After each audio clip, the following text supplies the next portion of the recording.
umaga mga bata, tayo'y manatiling nakatayo para sa ating panalangin.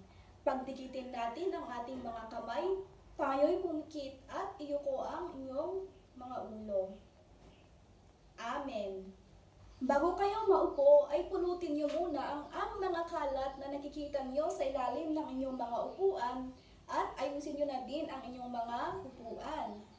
Maaari na kayong umupo. Titignan nga natin kung sino ang lumiban sa ating klase ngayon. Kapag sinabi ko ang inyong pangalan, dapat ay sabihin niyo kung sino ang iyong mga kaibigan. Naintindihan ba mga bata? Aza? Ivy? Magaling, lahat kayo ay present. Dapat panatilihin nating pumasok araw-araw. Naintindihan mga bata? Mga bata, mayroon ba tayong takdang aralin? Wala. Ngayon, bago tayo tumungo sa ating aralin, nais ko munang sabihin sa inyo ang ating alituntunin na dapat sundin natin sa loob ng klase. Ang ating alituntunin ngayong araw ay magsasalita sa salitang SMART. Ang ibig sabihin ng letter S ay show respect. Dapat respetuhin natin ang isa't isa sa loob ng klase. Ang letter M naman ay mind your own manners. Ang letter A, always listen. Kapag si teacher ay nagtuturo sa harapan, dapat tayo'y nakikinig. At kapag may sumasagot na kaklase, dapat pakinggan ang kanilang sagot. Ang letter R ay raise your hand. Kapag may sasabihin kayo kay teacher, dapat itaas ang kamay. At ang panghuli, try your best. Naintindihan mga bata? Kahapon ay tinalakay natin ang 4 na magkakaibigan. At ngayon ay magbibigay ako ng mga katanungan. At kung sinong gustong sumagot ay itaas lang ang kanilang kamay. Ang ating unang katanungan ay, ako ay mabagal at may dalang bahay sa likod. Sino ako? Ano kaya ang sagot dito mga bata? Yes? Pagong. Tignan nga natin kung pagong ba talaga ang tamang sagot. Maaari nyo bang pindutin ang nasa screen na sagot?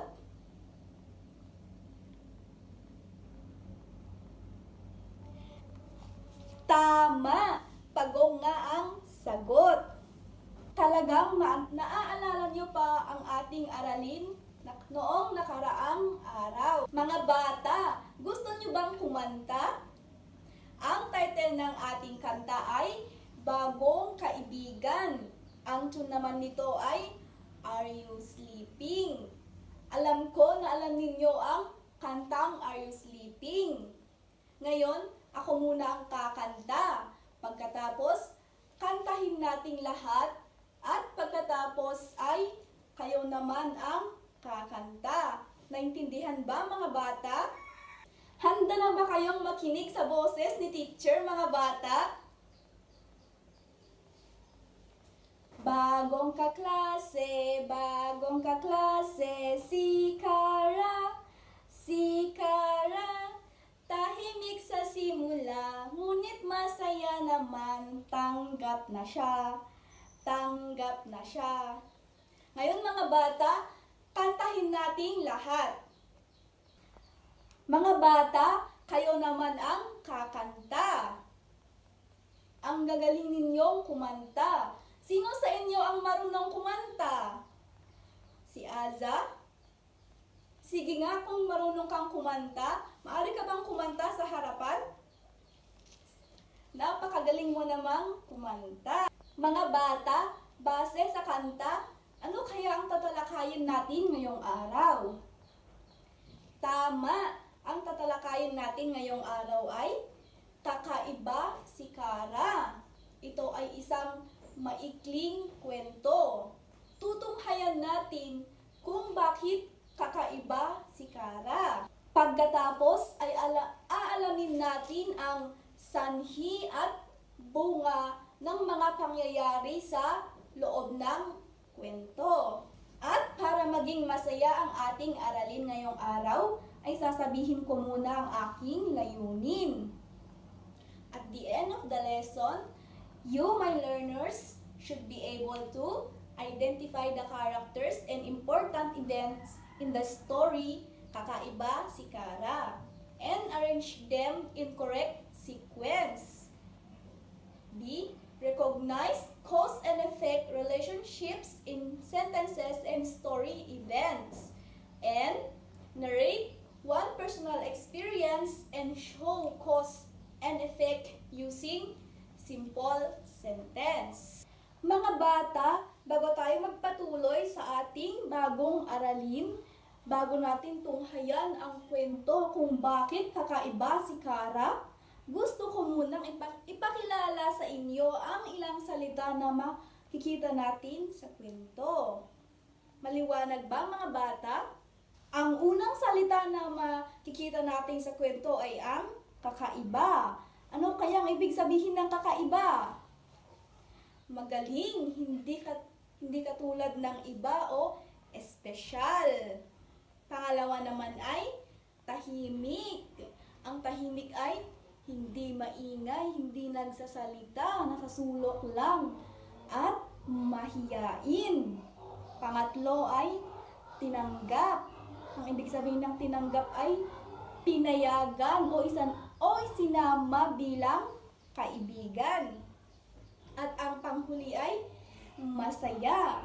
Ibig sabihin nito ay maligaya o tuwang-tuwa. Maliwanag ba mga bata? Mga bata, alam niyo ba ang ibig sabihin ng maikling kwento? Hindi. Kung ganon ay ang maikling kwento ay isang uri ng kwento na naglalahad ng mga pangyayari tungkol sa tao o tauhan sa kwento. Hindi ito mahaba, ngunit may aral na makukuha. Naintindihan mga bata? Magaling! Ngayon naman mga bata, handa na ba kayong makinig sa ating kwento? Tutunghayan natin ang kwento ni Kara. Alamin natin kung bakit nga ba siya kakaiba. Pero mga bata, nakalimutan ko.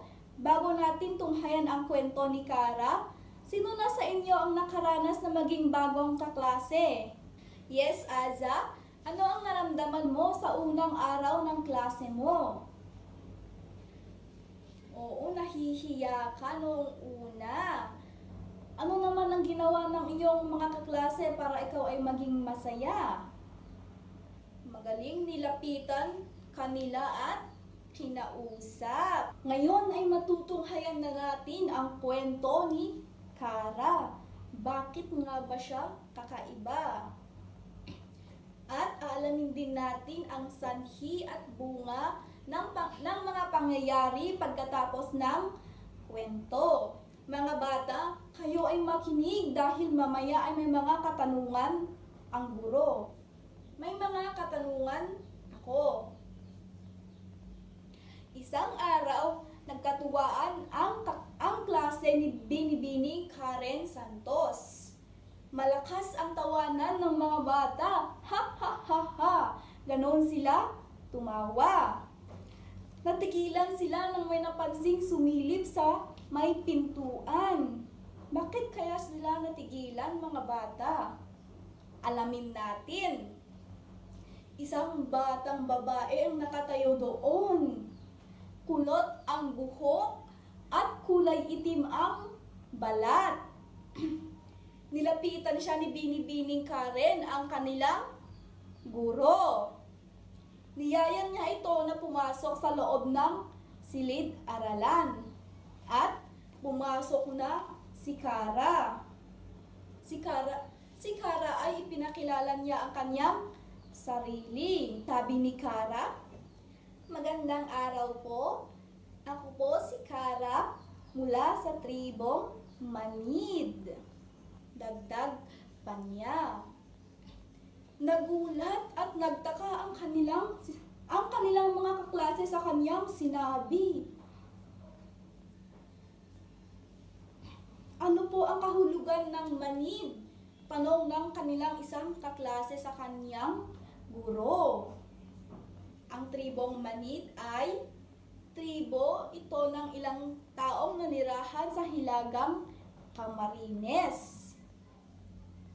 Manid ang tawag sa kanila, paliwanag ng guro. Kulot ang buhok at maitim ang balat nila. Ganito talaga ang kanilang anyo. Dapat sila ay igalang. Paglalarawan ng guro. Mayroon palang tribo sa hilagang Camarines. Sana magkwento pa po kayo, ma'am, sabi ni Carla. Sagot naman ng guro ay, sige, pero sa susunod na. Masayang tinanggap ng mga kaklase si Cara. Nagpasalamat siya kay Binibining Santos. Kinabukasan, masayang-masaya si Cara. Naging kaibigan niya ang kanyang mga kaklase. Naintindihan niyo ba ang kwento, mga bata? Magaling kung ganon, dahil may mga katanungan ako. Narito ang unang tanong. Ano ang tawag sa tribo ni Cara? Yes, Ivy? Magaling, tribong manid. Ilarawan nga si Cara. Ano ang masasabi mo tungkol sa kanya? Ano ang katangian ni Cara na dapat nating tularan? Yes, Aza? Magaling, si Cara ay kulot ang buhok at maitim ang balat. Siya ay mabait at magalang. Dapat nating tularan ang kanyang pagiging magalang at masayahin. Susunod na tanong, ano ang naging pakiramdam ni Cara sa simula ng kwento? At bakit kaya? Yes, Maria? Magaling, tama ang iyong sagot. Siya ay tahimik at mahiyain dahil bago siya sa paaralan. Siya ay transferee. Susunod na tanong, kung isa ka sa mga kaklase ni Cara, ano ang gagawin mo upang maparamdam ang maligayang pagtanggap kay Cara? Paano mo siya matutulungan sa paaralan? Magaling ang sagot mo. Kakausapin mo siya, lalaruin at tutulungan sa gawain sa klase para siya'y maging masaya. Susunod na tanong, bakit kaya karaniwang tahimik ang mga bagong lipat o bagong mag-aaral sa paaralan? Bakit kaya? Ano kaya ang pwede niyong tulong sa mga bagong mag-aaral? Yes, Ivy? Magaling dahil hindi pa nila kilala ang kanilang mga kaklase. Pwede ninyo silang kausapin, kaibiganin o isama sa laro. Panghuling tanong, mga bata, bukod sa mga kaklase, sino pa ang nakatulong kay Cara at paano? Yes, Ivy? Magaling ang guro na si Binibining Santos. Inanyayahan niya si Cara na pumasok at ipinaliwanag sa klase ang tungkol sa tribo ni Cara. Magaling, mga bata. Tama lahat ang iyong mga sagot. Ngayon naman, mga bata, para hindi natin makalimutan ang mahalagang bahagi ng ating kwento kanina, ay may isang paraan na makakatulong sa atin. Ito ay tinatawag na 5-finger retail strategy. Ang hinlalaki ay pinapakita nito ang mga tauhan sa kwento. Sa hinlalaki, sino ang tauhan sa ating kwento kanina? Yes, Aza? Magaling si Cara, si Binibining Santos at ang kanyang mga kaklase. Sunod naman ay ang hintuturo. Dito ay pinapakita nito ang tagpuan sa kwento. Ngayon mga bata, saan nangyari ang kwento? Yes, Ivy? Tama, sa loob ng silid paaralan. Dito naman sa gitnang bahagi, ang tawag dito ay gitnang daliri. Ipinapakita nito ang simula. Mga bata, ano ang unang nangyari sa kwento? Yes, Jeril? Magaling. Ang nangyari sa unang kwento ay dumating si Kara sa paaralan. Siya ay tahimik at mahiyain. Ang susunod naman ay palasingsingan. Dito natin inilalagay ang mga singsing. Kaya ang tawag ay palasingsingan. Dito sa palasingsingan, pinapakita nito ang gitnang kasukdulan ng kwento.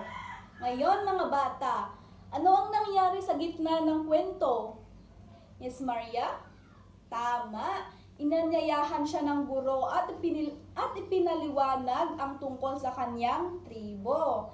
Ngunit tinanggap pa rin siya ng kanyang kaklase. Ang panghuli mga bata ay ang hinliliit. Pinapakita nito ang wakas. Sige nga mga bata, ano ang wakas ng ating kwento kanina? Yes, Ivy?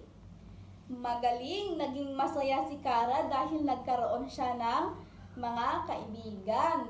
Tinanggap siya nito kahit ganun ang kanyang itsura. Nakita nyo na mga bata, sa tulong ng ating 5 daliri ay madaling nating naaalala ang buong kwento. Ngayon naman ay basahin natin ang pangungusap. Bago si Kara sa paaralan, kaya hindi siya kilala ng ibang mag-aaral. Ang pangungusap na ito ay nagpapakita ng sanhi at bunga. Ang sanhi nito ang dahilan ng isang bagay. Ang bunga naman ay ang naging resulta. Ngayon, sa kwento natin, ang sanhi ay bago si Kara sa paaralan. At ang bunga naman ay hindi siya kilala ng mga bata sa kanyang bagong paaralan. Para mas malinaw, gagamit tayo ng graphic organizer na kung saan makikita kung alin ang sanhi o ang unang pangyayari at alin ang bunga o ang pangalawang pangyayari. Basahin natin ang pangungusap. Masaya si Kara dahil nagkaroon siya ng maraming kaibigan. Ano ang pakiramdam ni Kara? Tama, masaya siya. Sa tingin niyo, ano kaya ang sanhi ng kanyang kasiyahan? Tama, dahil nagkaroon siya ng kaibigan. Magaling mga bata. Ngayon, balikan naman natin ang kwento kahapon. Tukuyin natin ang sanhi at ang bunga. Mabagal kumilos si Pagong, kaya nahuli siya ng mga ngaso. Sa tingin niyo mga bata, ano kaya ang sanhi sa pangungusap? Magaling, mabagal kumilos si Pagong, kaya ang bunga nito ay ano mga bata? Magaling, Ivy. Nahuli siya ng mga ngaso. Yun ang bunga. Basahin naman natin itong pangungusap. Sabihin niyo kung ano ang sanhi at ang bunga sa pangungusap na ito. Liwanag mga bata. Nagtulungan ang 4 na magkakaibigan. Kaya masaya silang nagsama-sama. Ano kaya ang sanhi dito mga bata? Magaling, ang sanhi ay nagtulungan ang 4 na magkakaibigan. Kaya ang bunga ay masaya silang nagsama-sama. Tamang inyong mga sagot. Mga bata, sa ating kwento kanina, naging masaya si Kara dahil nagkaroon siya ng maraming kaibigan. Ngayon, isipin natin, ano pa kaya ang mga karanasan ni Kara sa bago niyang paaralan? Magbigay nga tayo ng halimbawa. Yes, Aza? Tama, kailangan niyang mag-aral ng mabuti. Ang isa pa ay magkakaroon sila ng maraming takdang aralin. At ang isa pa ay maaring magkaroon sila ng lakbay aral. Ngayon mga bata ay kayo naman ang mag-iisip. Ano pa kaya ang maaring mangyari kay Kara sa bagong niyang paaralan? Iguhit ninyo sa inyong kwaderno ang inyong mga sagot. Magbibigay ako ng halimbawa para naman malaman nyo kung paano. Halimbawa nito ay kung si Kara ay nag-aaral, dapat iguhit nyo siya habang nagbabasa. Naintindihan ba mga bata? Magaling!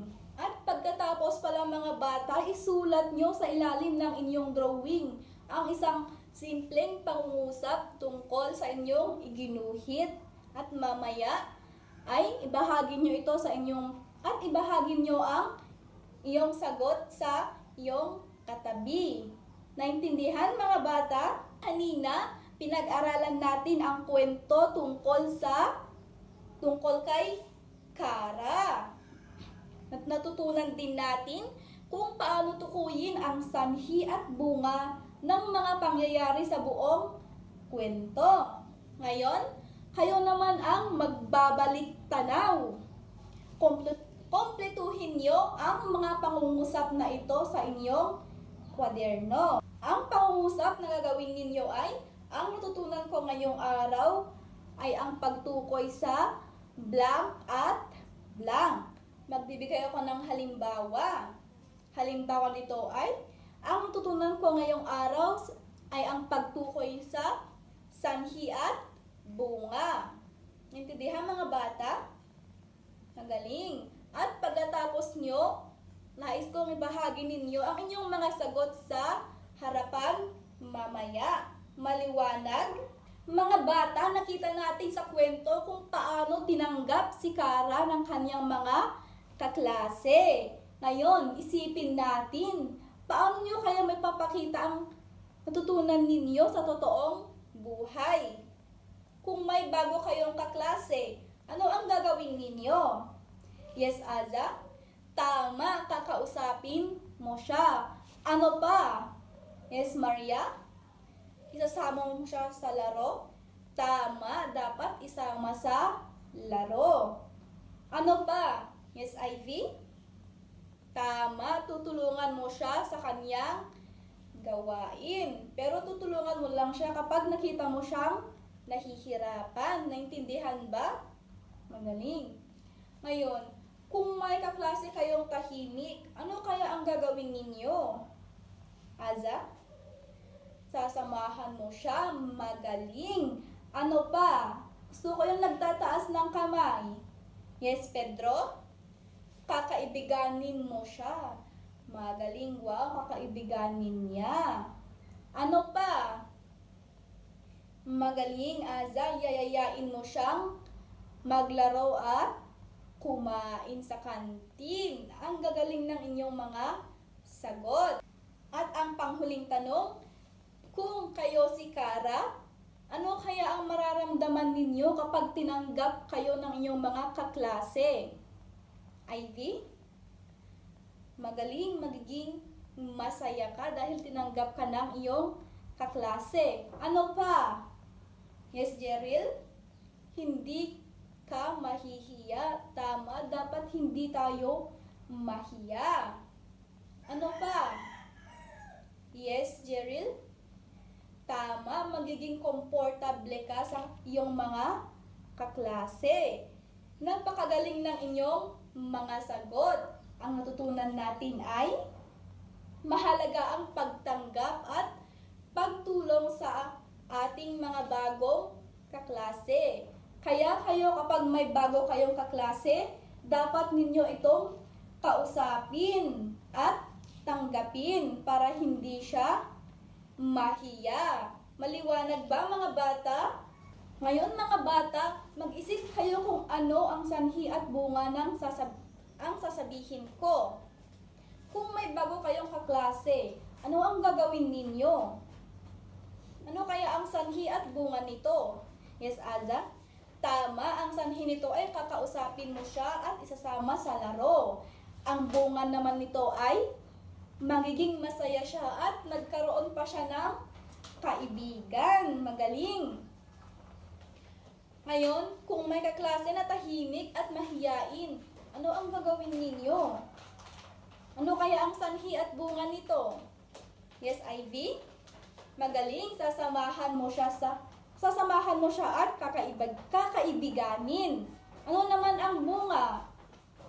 Tama, hindi na siya malulungkot at mag-e-enjoy na siya sa klase. Kung ikaw si Kara, ano ang mararamdaman mo kapag tinanggap ka ng iyong mga kaklase? Ano ang sanhi at bunga nito? Yes, Jeril? Magaling.